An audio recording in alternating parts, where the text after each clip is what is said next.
Hey everyone, welcome back. I want to have a real heart-to-heart conversation with you guys today.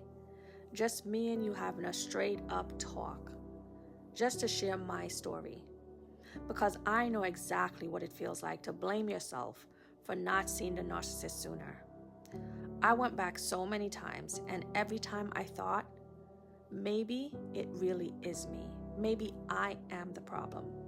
Because you see, he had convinced me he was a good man. And I did believe him. So if you're struggling with guilt, if you're questioning how you missed the signs, I see you. I've been there. And today, I want to share how I finally broke free. But before we dive in, if this resonates with you, make sure to subscribe and turn on those notifications because you deserve to heal. And I'm here to walk that journey with you. So let's talk about how the narcissist convinces you that he is a good man. That is what made it so hard to leave. It wasn't the bad moments. It was actually the good ones. The ones that made me think, he's not like other guys. He's different. Because I saw how loyal he was to his friends. I saw how he would drop everything to help them, how they all spoke so highly of him. And I told myself, yeah, see, he is a good guy. If he can be this good to them, then maybe the problem in our relationship is really me. But that's the thing about covert narcissists. They curate an image that makes you stay with them and get stuck.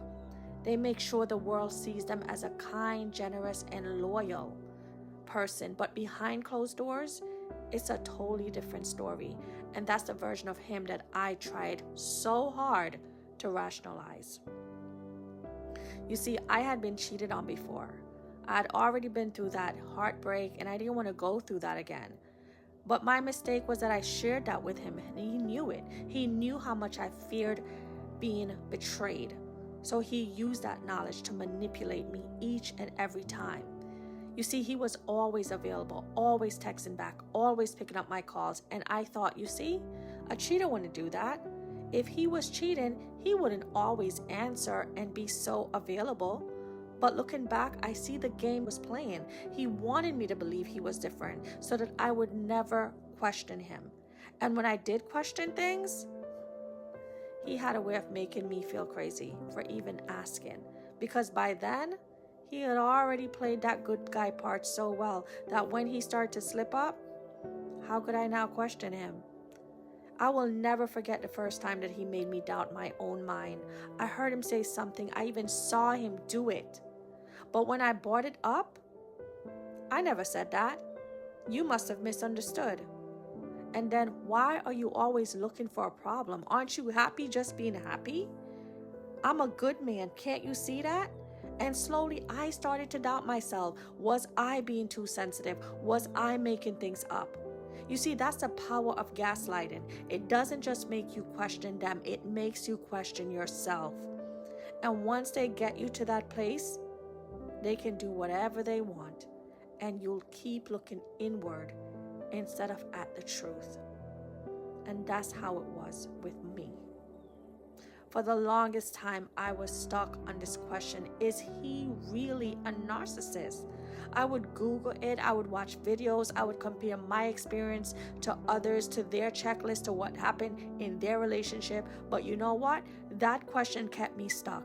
Because even if I never got a definitive answer, the real question, the bigger question was this. Do I want to live like this? Do I want to live with stonewalling, someone giving me the silent treatment every single time that I express my feelings? Do I want to live walking on eggshells, unafraid to express myself because I never knew how they were going to take it and if it would set them off?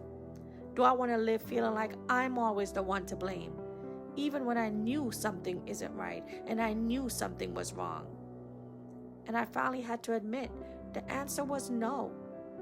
And that response, it finally set me free. Because whether he was a narcissist or not didn't matter. The only thing that mattered was that I didn't deserve this cycle of manipulation. And neither do you. So if you're stuck in this cycle, I want you to know you're not crazy. You're not overreacting. You're not imagining things, and you don't have to stay. You don't have to keep questioning if he is a narcissist. Just recognize that you don't want to stay in a relationship that makes you always doubt yourself or make you feel like you can't be yourself. And if this resonated with you, hit that like button and share it with someone that might need to hear it. And don't forget to subscribe, because healing is possible. And it starts with knowing that you are worth more than this. I'll see you in the next video.